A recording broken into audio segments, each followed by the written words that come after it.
Hi, I'm Rob O'Day, and welcome to Unique Minds of the Okanagan. Tonight we're chilling with Rhys Cawley, a local actor. How you doing, brother? Good, man. Good to see you again. Good to see you. Why don't you let everybody know who you are and what you do? My name is Rhys Cawley. I am a server. That's what pays the bills, but I'm trying to get into acting. That's kind of why I'm hanging out in Kelowna. It's sort of a good area to get your foot in the door.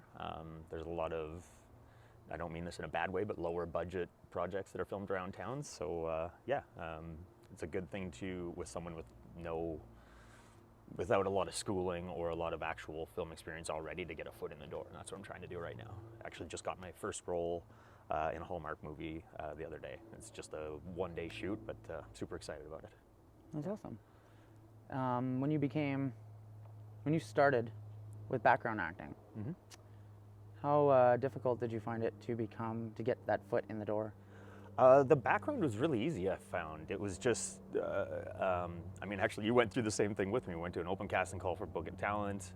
We did a bunch of background stuff. It was basically just, they're just looking for people to fill space, basically. So as long as, you don't stand out like a giant, pink mohawk and sore thumb, you can usually get in a lot of background shots and a lot of different things, kind of thing, right? Yeah, the more unique you look, the less they want to reuse you for shots, because essentially you want to blend into the background. You don't want to stand out, kind of thing. I did a lot of background work just because I wanted to see what life was like on the set, how it worked day to day, just how the process goes in a regular film day. So I kind of stopped doing that about 8 months ago and just sort of started focusing on auditions. I just kind of got my fill of that, and now I'm just sort of trying to actually get an acting role. So yeah. How would you describe the difference between the audition for, well, I guess it's not necessarily an audition, but an audition for background BG versus doing a filmed audition? Most of what I found, a lot of the background stuff was basically just an open casting call. Like they'll just send you, we need you, you'll fit, kind of thing, right? Whereas an audition, they're sending you a chance to express yourself on camera, right? We're in the days of COVID, so no one's doing in-person auditions, so everybody's doing self-tapes and stuff, but that's your kind of chance to get people to see you, right? So it is very similar to the same process. You get an email from your agent. It'll tell you the film date, what your role is, or whatever. The only difference is with an acting role, it'll come with a side that has your part that you're supposed to audition for, and just like any other scene in anything, you'll just kind of go through your scene on camera. I use an electronic, I use an app on my iPad to talk back and forth with me. I record all my lines, and then it uses prompts at the end of each line that I'm speaking, and just repeats my lines that I need back to me. Okay. It's just called Cold Read. If any other actors are looking for it, it's really handy. But so it's kind of weird. I end up in a room by myself, talking to myself with my iPad, kind of thing. But that's how my auditions go. It's actually worked out fairly well so far. So That's pretty much my whole life, just been in a room talking to myself. right. So. But no, I'm starting to get a lot more auditions than I have been. I've been kind of trying to get more of like a Hallmark look with my hair and like my clothes for my auditions and stuff. So I'm just trying to kind of get an appearance that fits the mold for what the casting directors and stuff are looking for around town. So it's a little outside my regular style of like, these are the clothes I normally kind of wear, but in an audition I look like I'm from a Gap ad or something, right? So it's a little different. Who's your favorite actor or biggest inspiration? I loved, growing up, I loved like Gary Oldman and Harvey Keitel and oh man, I don't know, a lot of Christopher Walken was a big influence on me. I just really liked people that were either outside the box or had a ton of range. Yeah. Like you look at Christopher Walken and he's just a really odd character, but you look at him in every movie and he's himself in whatever situation he's in. He doesn't have, not, in no disrespect, he doesn't have a broader range as some actors, whereas you look at like Gary Oldman, half the time you don't even know it's him until like halfway through the movie. You're like, wait, I know that guy. Yeah, that's true. So he to me, he's just amazing because like, you look at him in True Romance and he's a you know, dreadlocked drug dealer with the scar on his face, and then you see him in Bram Stoker's Dracula, and then Commissioner Gordon as Batman. You're just like, this dude is all over the place, and he nails everything. Like, he's so good. Yeah, that's true. Who do you say is a new actor that we should watch out for?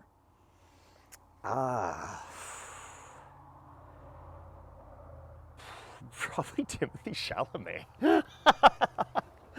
That dude has a very now feel. Like, he is just everything about him is very sort of, to me, sort of personifies the current generation. He's very confident and cool and kind of quirky and is not afraid to do his own thing, sort of thing.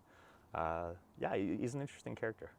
So going back to being on set, most people would probably assume that being an actor is just a lot of luxury and just showing up and you go to your part and you leave. But being on set's a lot different. There's a lot of things that I don't think a lot of people realize what you have to watch out for. Super early mornings and super long hours. Like, you're gonna be there 12 hours at a minimum if you're there for a shoot in a day. Like, you're gonna be there when it's getting light. It's 6 in the morning. You're showing up for your call, and expect to be there at, man, there's times where you won't go home till 11, right? 11 midnight, and like, it can be grueling. I mean, it's not like you're rushing around running tables or something, but it's, yeah. All right. Give us your top 3 movies of all time. Oh man, that is a tough one.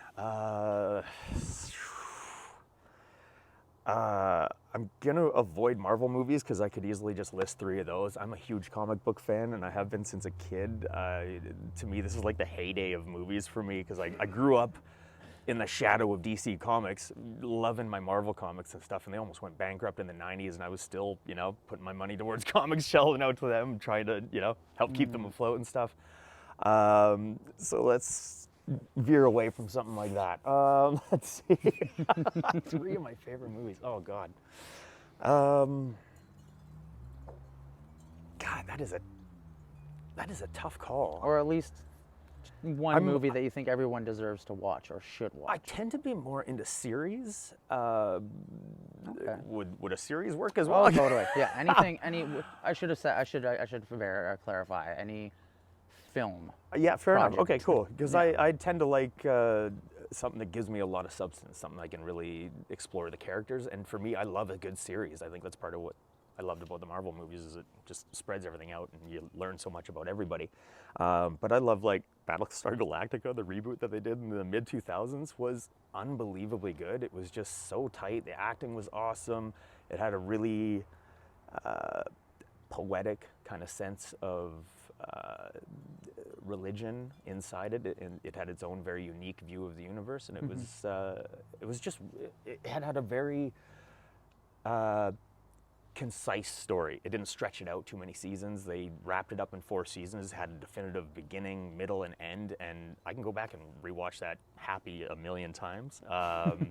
Another one I'm watching right now that I'm really anxious for season 4 is coming out soon, Westworld.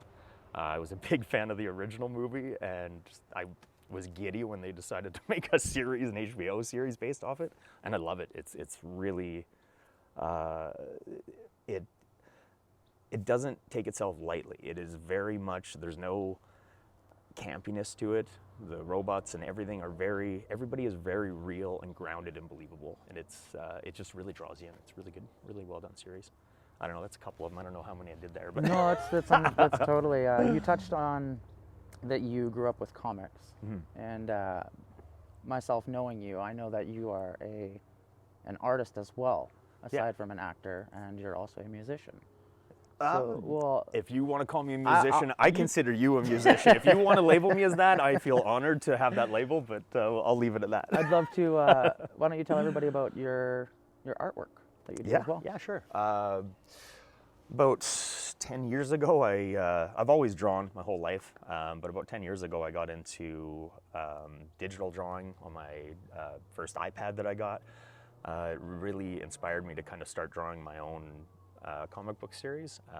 I've always been sort of interested from an atheist point of view about religions, so I sort of created a character and a universe that sort of touches base on all the religions, and gives them weight and credence without dismissing them, and sort of has them as a more comic book science, maybe not pseudo-scientific view of how the religions would work if the deities were real in our society and that kind of thing. So yeah, I based a character whose name was basically a pun of myself, named Research, and I created this story called The Fox and the Freak, where this guy dies in the 1600s. He's an alchemist. He goes to hell, goes through, he meets the 4 horsemen of the apocalypse in hell and goes through four different stages with them, and basically gains enough strength to break free and come back to Earth. It's kind of a long, convoluted story, but it's involves a lot of things that I find interesting, right? Like Greek mythology and that kind of thing. So. And I know that you've done a lot of research. Like a lot of in-depth research on the character you created, to a point where you actually researched a specific house in a specific spot in the world on a specific date. So to originally, continue this story. I wanted the story to take place throughout time, and I wanted it to match up with certain points in history. So I knew I wanted him to die in the year 1666 at the age of 33, because I kind of wanted sort of a reverse Jesus Christ analogy. I looked up events that happened in 1666, and there was a fire in a place called Pidia, Sweden.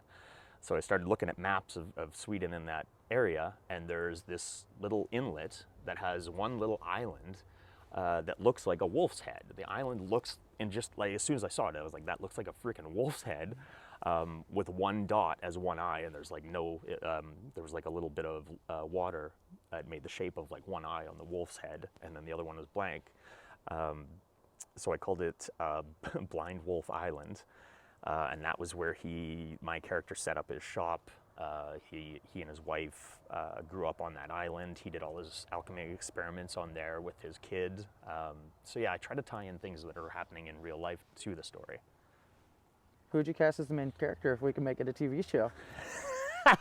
Well, selfishly, I would probably make it me.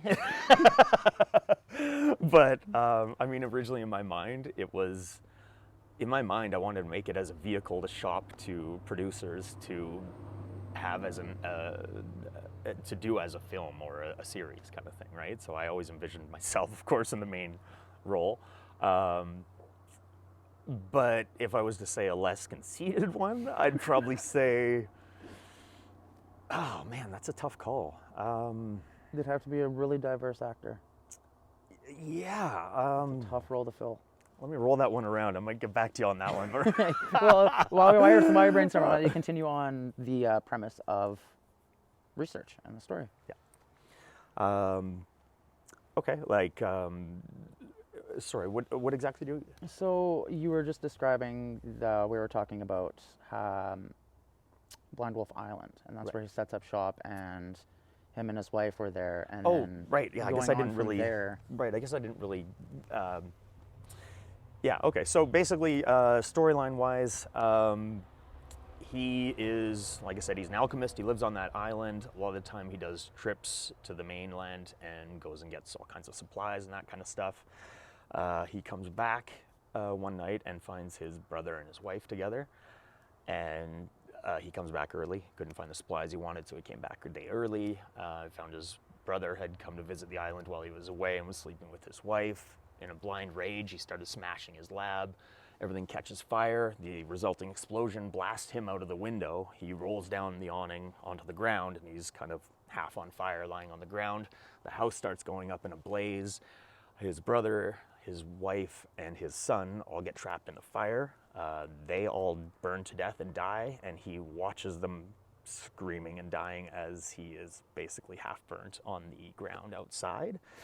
He survives for 3 days before he actually passes away. Again, sort of a reverse Jesus thing. Instead of dying for 3 days and being resurrected, he suffers for 3 days and then dies. Now, that kind of introduces the afterlife. As soon as he dies, he wakes up in hell. Now, in my version of hell, time works differently. There's a character that I have named Kronos. He's one of the, I believe it was Greek or Roman gods. Honestly, it's been a while since I looked this up. I'd have to remember, or I'd have to go back and look. But anyway, he basically hangs around different characters in hell and distorts time. This comes into play later with a big plot twist, which I won't get into right now. But anyway, so research shows up in hell. Basically, the devil is there. Well, you basically find out that the devil is his brother. In the 3 days that he's been suffering on the lawn, the devil-type character is masked. You never find out who he is at the beginning. Eventually, you find out that it's his own brother manipulating him because he's so pissed off that he died. Just a big in-depth twist. Yeah, it's at one point he's going through the 4 horsemen of the apocalypse and basically doing a journey that pretty much takes 100 years with each of them until he gains enough power from each one of them to break his way free, and he's resurrected and comes back to Earth in the year 2066. Eventually, he breaks free of the Earth, he's reborn. He has he has fragmented memories of what life was like in hell. He's drained and hurt. He wakes up in the North American wastelands in Death Valley and meets a character named the Fox, and she ends up helping him along this journey they travel to the East Coast to meet a man named the Boatman. It's a long story. They end up having to find a way to pay him to get him to travel them across to Europe. He wants to get back to Europe to go back home. He's drawn back home. Finally gets back. A lot of crap happens, obviously. Yeah. They get back onto the mainland. He gets back to his original house, finds the ruins of his home, and then goes there and finds his son sitting in the shadows.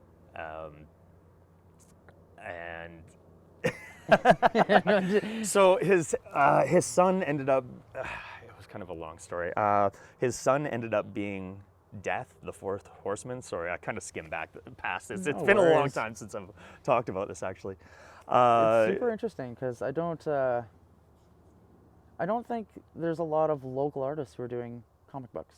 And if they are, they're not as in-depth as the one that you have started to create. Honestly, I'd have to bust out my timeline because I'm mixing up events in my mind and forgetting things in order. But yeah, it is a long, convoluted storyline. It took me a long time just to lay out the chronological events that I wanted in order in a big timeline, and then I started building those scenes around what events I wanted to happen, kind of thing. Okay. It took a while.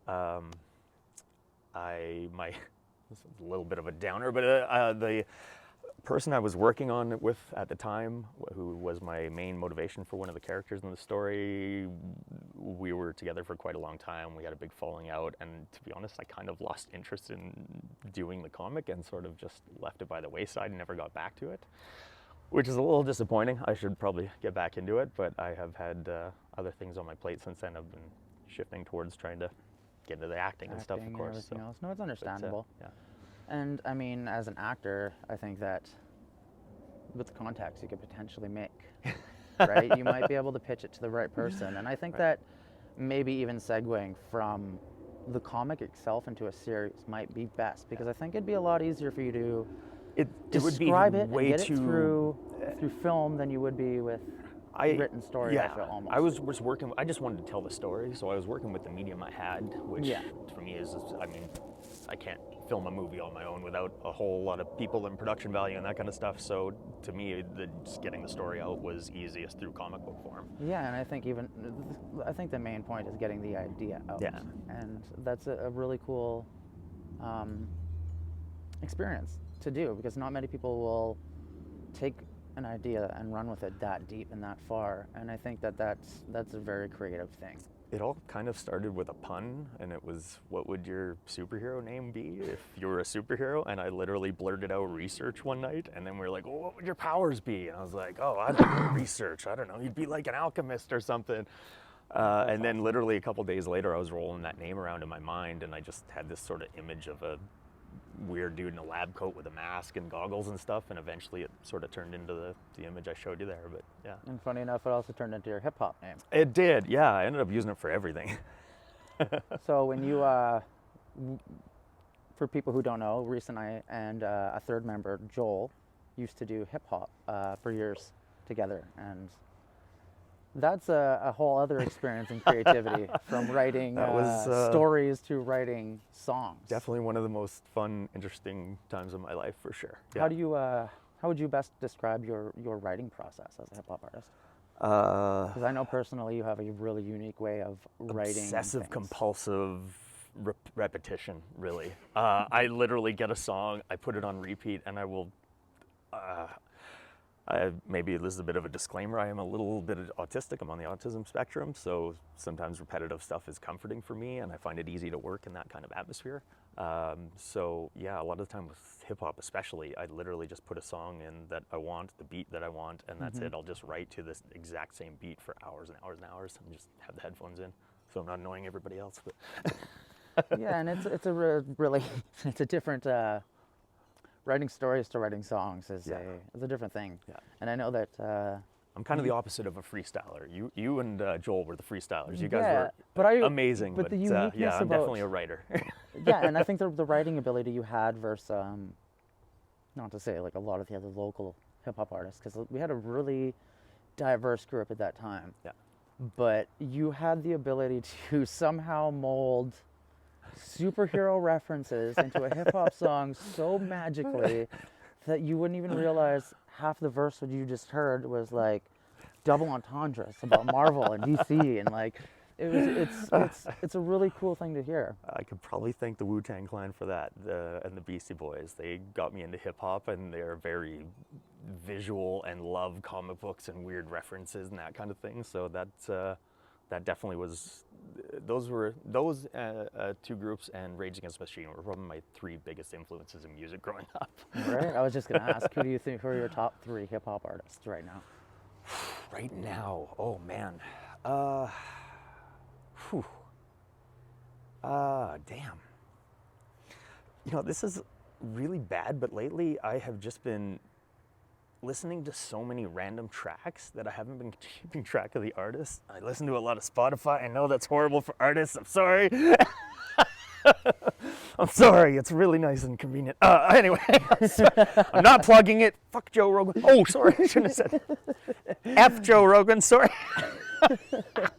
So with artists, you're like listening to music lately. You've just been listening to Spotify and finding certain songs. Yeah, a lot of them. Like honestly, I feel like a lot of people are falling into that routine. It's hard not to, man, because I mean, it is especially when they convenient. make amazing playlists. But It is, yeah. Like I It could is pop up a a, couple songs and be like, oh, I love this artist. Like I'm literally doing that right now. But that's the name I was trying to think of. Graydon Square. Oh, I probably shouldn't play that. And locally, have you been to? Well, I guess not, because COVID's killed our COVID's scene. But put a damper on a lot of things, but I guess we're kind of fully back in action now. So. yeah, and I mean that's the nice thing about like with the movies. The movies kept going the whole time. Yeah. That was Yep. one thing that was very beneficial. Is we in the Okanagan had that ability to still work. Who was an actor or worked on film sets. Yeah, even some of the restaurants were, when they were shut down, there was still stuff being filmed. So no, it's Yeah, and it's kind of cool to see that push from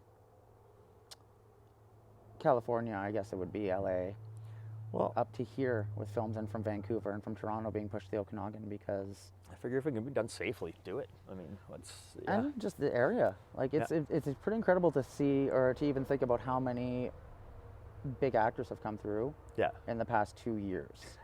Like they're Owen Wilson, Jack Black, Nicolas Cage, Reese Witherspoon, Kirsten Dunst. Yep. So many. What's his name from Will and Grace? I can't remember his name. Oh, okay. I know who you're talking He about. was I don't know his here. name Like either, there's been amazing, and I don't think a lot of people realize like no, it's been how a much work pretty, is going on. Yeah, it's been a pretty stable industry for decades now. It's good. What's your favorite part about being on set? Well, besides the acting, the food trucks are great.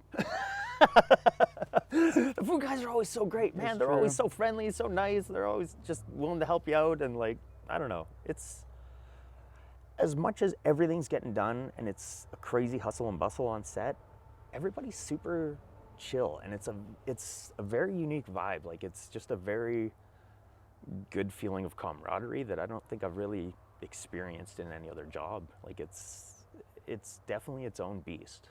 Like, you're gonna work hard, but it's everybody's so supportive and so caring and so willing to help that it makes the time go by a lot faster.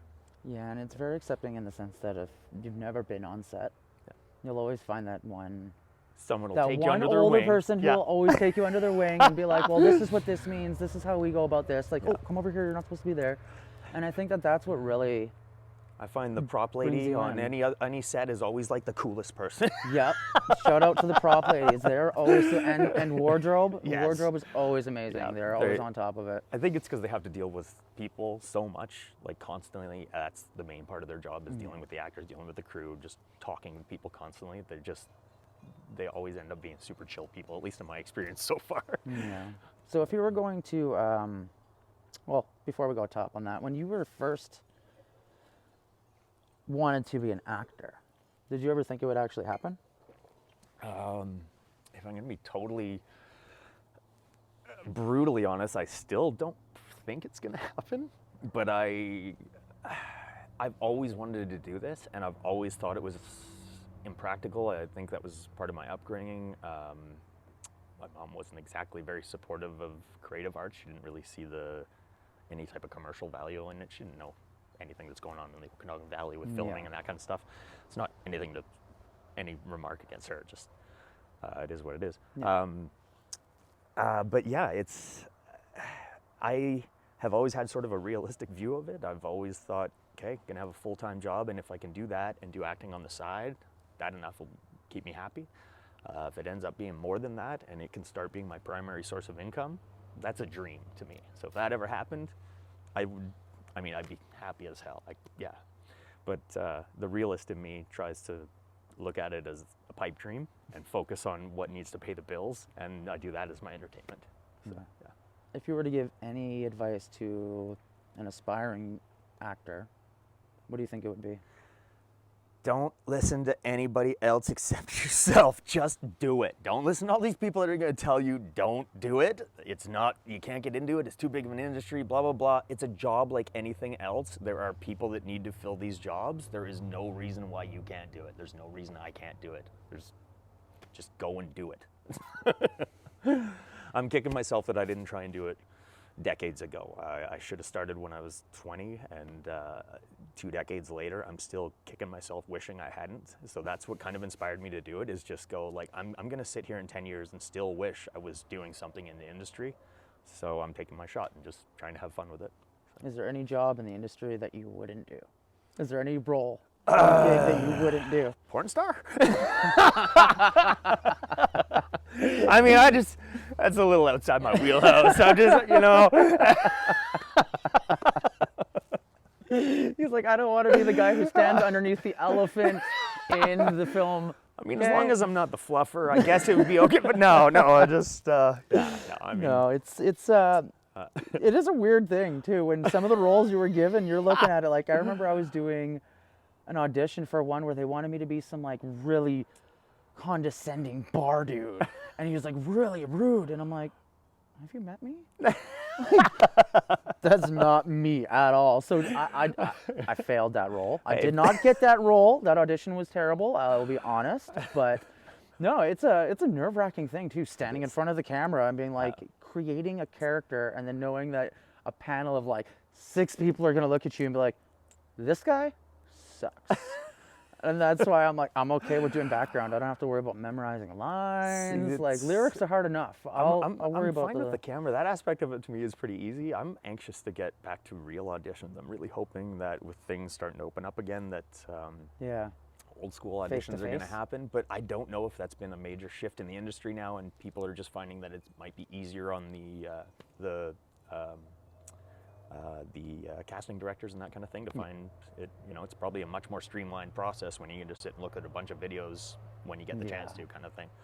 But so you who also knows? lose that personal touch Of meeting the person, shaking their hand, that's and then what I watching mean, them right? go from who they are to the character and back. And that is what defines an actor in my eyes. Like, anyone can turn press play, walk in front of it, and do it. But can you change that up and do it? Exactly. Yeah. flick- And flick of a can you switch. have chemistry with someone? Can you play off of them? And yeah. Is there any role that you've ever wanted to do? What's one role that you would absolutely love to do? Well, when I was in theater, I had a couple roles that I really wanted, but I ended up getting different roles and ended up liking them more than I thought than I probably would have if I had ended up in the original role. Yeah. Like I auditioned for Ebenezer Scrooge in A Christmas Carol, and it ended up being Bob Cratchit. And actually, I had a lot of fun in playing the role of Cratchit. The way it was set up, I was on stage almost all the time in my office on one side of it. So even when different scenes were going on, I was on stage and I had my ledger, and it was an actual inkwell and stuff. So I used to just draw random shit on the paper. And sorry, I keep swearing. That's my bad. But anytime Scrooge would come over, it would be, I mean, I probably shouldn't say this, is kind of unprofessional, but I was in high school at the time. But anytime Scrooge would come over, it would kind of be my goal to see if I could get him just to crack up. just a tiny bit. You got So the I'd role write- I wanted, so Yeah, here, mess up a little bit. Honestly, he was a great kid. He was a great Scrooge. He was awesome in the role, and it worked out how it should have. But I did have a lot of fun just doing it that, just kind of having a bit of fun with him. It was a fun environment. Yeah. That's awesome. Another one was actually I auditioned for Romeo in Romeo and Juliet, and then I actually got Mercutio instead, which I ended up falling in love with the part. He's kind of the jokester. He gets to have the big sword fight with Tybalt and the death scene. Like, that's great, right? You get to ham it up and stuff.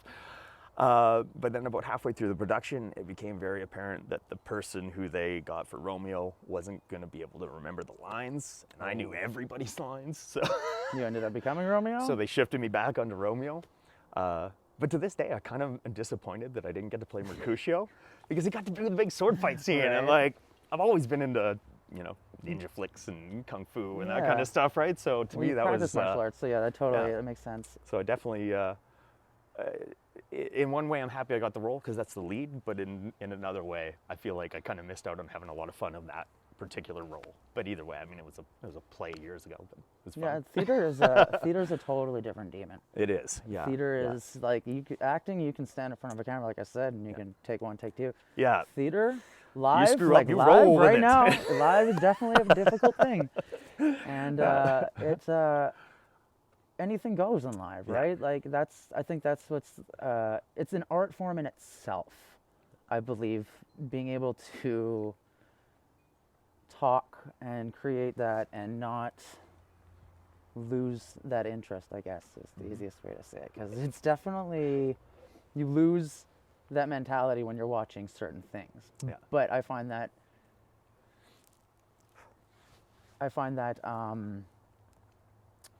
sorry, I lost my train of thought. No worries. We'll go to the question. Sure. Favorite sketch comedies? Favorite sketch comedies. God, what's the one that Drew Carey hosts now? It used to. What is it? Whose line is it anyway? Thank you. Yeah. Classic. Yeah, it's a classic. Whose I line still, anyway? yeah, I'm sorry. So I had good. a little bit of a brain fart there, No, but yeah, it's so that's good. Honestly, they're It just definitely is well done. yeah. No, that's a really fun show to watch for sure. Sketch comedies that you would like to act in?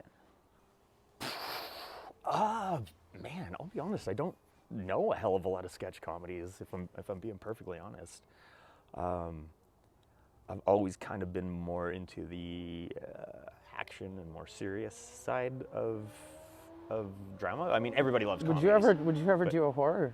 Oh, absolutely. I that would think be that so would be fun. so That would be fun. so fun. I think that'd be Absolutely. a hard role to do Oh, too. man. Could you imagine like Oh, trying to be scared when you're not scared is a People difficult don't thing. think, well, and people don't think the logistics of it. How many horror movies do you see where it's pouring rain? You got to sit there and be soaked for 10 hours a day, and Right, it's so true. underneath these. Yeah, no, man, it's a grind. But I think something like that would just be a hell of a lot of fun. Yeah. I think it would be cool. Even doing like a small production, like a 30 to 40 min, like just a small anything something. where, I mean, you get to have some gruesome death and have all these prosthetics Or, and like, like some cool makeup props. and stuff Yeah, and like like a squirting big blood everywhere. helmet, like, yeah. If I'm in a horror movie, I want to die gruesomely. Yes, exactly. I kind of don't want to be the one that Right, I wanna be the- survives at the end. I want to be one of the memorable deaths where you're like, oh my God, that was horrible. I was always curious what it'd be like to be a stuntman or how you could get into that. 'Cause Right? that would be fun. Yeah, when I was younger, that was a thought process in my head, was possibly going in that direction, because Yeah. I was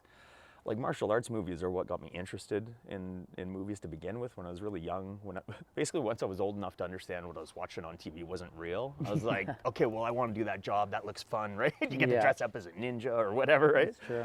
So the old like 80s kung fu flicks and that kind of stuff, I grew up on, like Bruce Lee movies were my bread and butter. Yeah, you I was know, gonna ask. And Kurosawa movies, and yeah, or Kurosawa, sorry. Yeah. That's Hey, wicked. buddy. I think we got a visitor. I think we do have a visitor. My little cat. Well, Neff. is there anything you'd like to touch base on before we wrap up?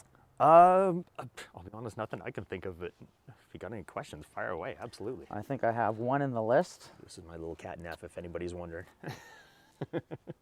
We'll go with a. How would you best describe Kelowna's music or movie scene currently? Movie scene. Sparse. There are movies being filmed in town. It's on the lower budget of things. Like I say, I don't mean that in any way disrespectfully. Just a lot of it's an ideal area. It's cheap to shoot. You can find locations that are cheap to shoot in. It's just cheaper in general to shoot up in Canada, obviously, than it is in the States for a number of reasons. So a lot of the lower budget stuff gets filmed up here. We get a ton of the Hallmark movies, which, like I said, again, I'm trying to get my foot in the door on those. But yeah, I mean, there's a smattering of anything, right? Like there's random horror movie getting filmed one month, and then it's something up at the ski hill, and they're shooting something. It's all over the map, really. Most of which I only kind of know what gets sent my way. I mean, I get a very narrow view from one actor, from one agency, right? So what I see is a sliver of what's actually going on in the community. So my perspective might not encompass what's actually going on. It might just be my view of what I see going on in the town, sort of thing. Yeah, fair enough. But no, it's promising. Yeah. All right. Well, I want to thank you for being part of this. Hey, no problem at all. And Cheers. thanks for being here, everybody. We'll see you guys next time.